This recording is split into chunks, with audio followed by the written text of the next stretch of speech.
Olá, canal Bendito no ar para a aula de número 10. Hoje nós vamos falar sobre o espírito do homem. Nós já estamos falando, ao longo desse trimestre todo a respeito do corpo, da alma e do espírito. O corpo, na realidade, acaba sendo menos tratado na Bíblia. A gente não vê uma ênfase muito grande, embora as poucas que tem são bem fortes, mas a gente não vê sendo tão tratado como alma e espírito. Mas o corpo é a sede dos nossos sentidos, o tato, o olfato, o paladar, visão, audição e por aí vai. Mas um fato interessante a respeito do corpo é que nós temos que lidar com a nossa natureza pecaminosa, através desses sentidos.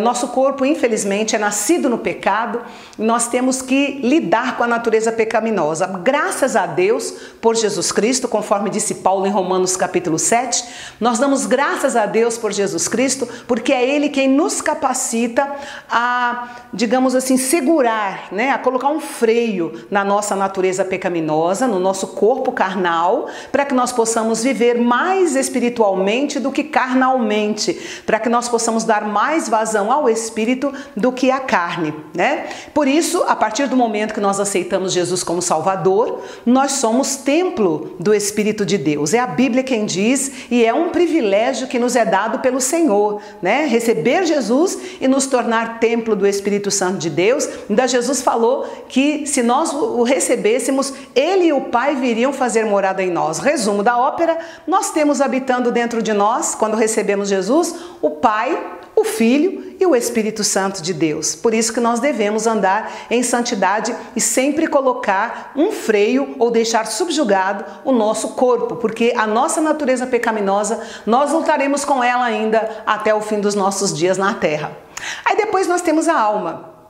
A alma precisa do corpo para se relacionar, Ela em si mesma, ela não pode fazer nada, então ela se expressa através do corpo. Por exemplo, o que você está ouvindo ou vendo aqui falar com você é a minha alma. O meu corpo, se tirar minha alma de dentro, desaba aqui, falecido. E em 24 horas já está em estado de putrefação, entra em estado de putrefação. Então, a alma é aquela parte viva da gente, que se relaciona com as pessoas. É a nossa psique, da onde vem a psicologia, a psiquiatria, porque trata da questão da nossa vontade, é a sede, Da nossa vontade, a sede das nossas emoções e de todas as nossas expressões. E por fim, então, temos o espírito, O espírito é aquele canal de comunicação entre o homem e Deus. É o princípio ativo da nossa vida espiritual.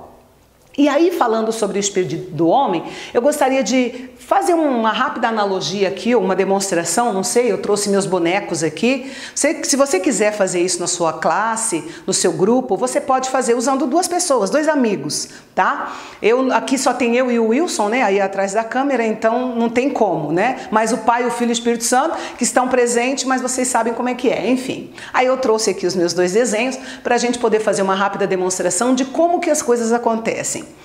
Quando o homem não tem o Espírito de Deus, o Espírito Santo, quando ele não conhece Jesus, quando ele ignora as coisas espirituais, a Bíblia diz em Efésios capítulo 2 e versículo 1 que Ele nos deu vida quando nós estávamos mortos nos nossos pecados. Gente, morto para Deus significa sem vida, inativo. E era assim que o nosso espírito estava, porque a pessoa que não recebe Jesus, ela está viva, andando, trabalhando, fazendo e acontecendo, mas para Deus ela está como se estivesse morta, não no sentido de desprezo, mas no sentido de inatividade. É uma pessoa cujo espírito não está ligado com o Espírito de Deus, o Espírito Santo não tem liberdade de ministrar nada no espírito dela.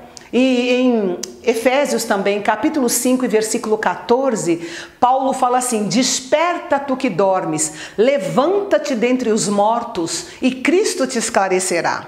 Então é uma ação de despertamento quando a pessoa recebe Jesus. É uma ação de levantar-se dentre os mortos, como Paulo escreveu aos Efésios. Então a pessoa, por que é dito isso? Porque a pessoa que está vivendo no pecado, ela não se dá conta de que ela está pecando. A pessoa, por exemplo, você chega numa roda de bar, você vai ouvir um homem falando, eu falei mesmo, entendeu? E eu dei na cara dele, e eu só não puxei um revólver, dei um tiro nele porque eu não conta aquelas vantagens na mesa do bar, né? Se é mulher, conta uma série de coisas, muitas coisas mentira, mas a pessoa está se achando. Por quê? Porque o espírito dela está adormecido ou morto, né? O modo como você quiser entender melhor, diante do Senhor. Então ela não tem uma iluminação do Senhor. É por isso que a gente fala que a pessoa sem Deus, ela está em trevas. Por que em trevas? Porque ela não se enxerga, ela não consegue enxergar nela o pecado. E às vezes você vai falar de Jesus para ela, ela diz assim, não, mas eu já tenho Jesus no meu coração, não, mas eu sou muito bom, olha, eu sou um marido fiel, uma esposa fiel, pago minhas contas, sou uma pessoa do bem. E aí diz que é do bem, claro, tem muita gente boa no mundo, meu Deus, glória a Deus, né? Senão a gente tá perdido nos nossos convívios. Muita gente boa no mundo, porém para com Deus é que as coisas ficam mais difíceis, porque Deus tem os seus critérios que estão estabelecidos na sua palavra. E ele diz que um espírito sem a ação do Espírito Santo de Deus, ele está em trevas, ele está dormindo ou ele está morto, ou seja, está inativo. Enquanto está nesse estado, o que acontece? A alma precisa se expressar. Como ela não tem uma ministração do Espírito de Deus no espírito, ela se volta, né, para o corpo. Então alma e corpo vão se envolver e as expressões da alma vão ser todas pecaminosas. Então a alma vai mentir, a alma vai levar o corpo a roubar, a alma vai fazer adulterar, prostituir, todo tipo de obra da carne que está listada em Gálatas capítulo 5, versículos 19 em diante. Todas as obras da carne, elas são feitas porque o espírito está inativo. Então é corpo e alma, tá? Eu tô aqui simbolizando o corpo, né? É corpo e alma unidos para pecar, ok? Aí o que acontece? Essa pessoa um dia ouve falar de Jesus e a primeira coisa que acontece, a luz do Espírito Santo de Deus brilha na vida dela. Quando a luz do Senhor brilha na vida dela e ela desperta, ela começa a perceber quanta coisa fora do padrão ela estava fazendo. Essa luz é o Espírito Santo. A Bíblia diz que é o Espírito Santo quem convence o homem do pecado, da justiça e do juízo. É o Espírito Santo que faz esse trabalho. Obviamente a gente fala, mas quem faz o trabalho interno é o Espírito Santo. Então o Espírito Santo vem e lança luz no espírito dessa pessoa e ele desperta, ele acorda, ele ressuscita.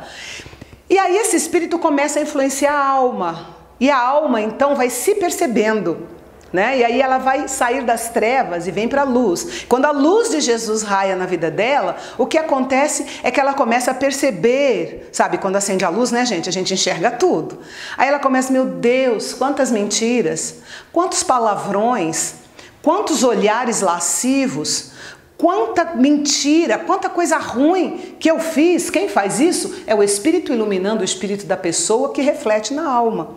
Há um trabalho de conversão aqui, entendeu? Esse despertamento traz uma conversão, modificação interna na pessoa. A verdadeira conversão, ela não é de fora para dentro. Ela não acontece no corpo e depois na alma. Acontece primeiro no espírito, que é iluminado, e reflete na alma. E a alma começa a perceber todas as questões pecaminosas envolvidas com ela. E aí a pessoa começa a mudar de vida. E como o processo de conversão, quando a pessoa abre o seu coração para Jesus, que Jesus passa a morar na vida da pessoa, a pessoa começa a ter uma mudança de vida, isso vai refletir no corpo. E aí as pessoas que convivem com essa pessoa começam a ver as expressões da alma no corpo diferenciadas. E aí começa a dizer, nossa, fulano mudou, né? O que mudou? Às vezes não mudou nada, continua vestindo uma camisa, uma calça, continua vestindo. Mulher dá para perceber um pouco mais, né? Mulher às vezes é um pouco mais ousada para poder se vestir. Mas de qualquer forma, continua todo mundo seguindo a sua vida. Mas o que mudou? O comportamento. Eu tenho uma amiga que ela disse para mim assim: Elza, quando eu me converti, de 10 palavras que eu falava, 9,5 era palavrão. Eu falava palavrão assim, muito. Eu me converti. Você acredita que no dia seguinte não saía um palavrão da minha boca? No dia seguinte, eu fui instantaneamente liberta do vício de falar palavrões. A cada 10 palavras, 9,5 eram palavrões. Quem processa isso é o Espírito Santo de Deus. Óbvio que não acontece com todo mundo, mas é tão lindo quando o Espírito é iluminado pelo Espírito de Deus, a alma recebe esses reflexos e começa a perceber, por exemplo, quando a boca fala um palavrão, já há um ressentimento da alma. Não é legal falar palavrão. Isso não devia estar na minha boca. E a pessoa vai então, normalmente é assim que acontece, a pessoa vai diminuindo, a cada palavrão ela vai se conscientizando, diminuindo. Isso é o trabalhar do Espírito Santo no espírito dela, que reflete na alma, que reflete no corpo. Então, sem Deus, a alma se apega ao corpo e peca. E Deus deixa muito claro na sua palavra: a alma que pecar, essa morrerá. E não está falando de morte física, não. Está falando de morte espiritual, de distanciamento de Deus na outra vida. Depois que a pessoa morre, ela vai viver eternamente longe de Deus, ok? Agora, quando a pessoa recebe Jesus, o Espírito Santo ilumina a sua vida, então corpo, alma e espírito passam a viver para a glória de Deus. Ok? Sempre percebendo o pecado, sempre percebendo, procurando como viver melhor para Deus, como se santificar para que o Senhor se agrade. A gente vive para agradar a Deus. Então, quando a gente fala alguma coisa que Deus não se agrada, a gente se liga. Quando a gente faz alguma coisa que Deus não se agrada, a gente se liga. Então, não é que a gente é mais santo que todo mundo, mas o Espírito Santo de Deus dentro de nós, ele realiza um processo de santificação. Então, se você pega uma pessoa, no dia que ela se converte, por exemplo, janeiro de 2019, e você pega essa pessoa agora, em novembro de 2019, a diferença é gritante, é absurda, é muito grande mesmo. Aí você diz assim: ah, mas eu conheço um que isso não aconteceu. Não aconteceu porque não se converteu. Porque é impossível. Guarde bem isso, é impossível uma pessoa que recebeu a luz do Senhor Jesus no seu espírito, despertou, né? Desperta tu que dormes, levanta-te dentre os mortos, é a palavra, despertou e começou a lançar luz sobre a alma, que foi mudando de comportamento e refletiu no corpo. Impossível essa pessoa não ser uma pessoa diferente nesses 10, 11 meses aí em que ela se converteu de fato ao Senhor. Então, o espírito do homem é muito importante nessa tríade, né? O corpo é importante? A gente já estudou isso lá no vídeo 4. A alma é importante? Claro, é com ela que a gente se expressa para os homens e para Deus. Mas é no espírito humano, no espírito do homem, que o Espírito Santo começa o seu processo de limpeza, de conscientização de pecado, de uma nova vida sendo lançada, de uma nova semente sendo germinada, para que essa pessoa desponte, desperte, né, ressuscite e comece a viver uma nova vida para o Senhor. Tá? Por isso que a gente tem que cultivar sempre um espírito limpo, sabe? Um canal aberto para que o Espírito de Deus possa ministrar a sua vontade no nosso coração e assim nós vivamos para a glória de Deus. Ok? Gostou? Deixa o seu joinha, assina o nosso canal e vai lá no WhatsApp que eu tenho sempre uma coisinha lá para você. Deus te abençoe e até a próxima.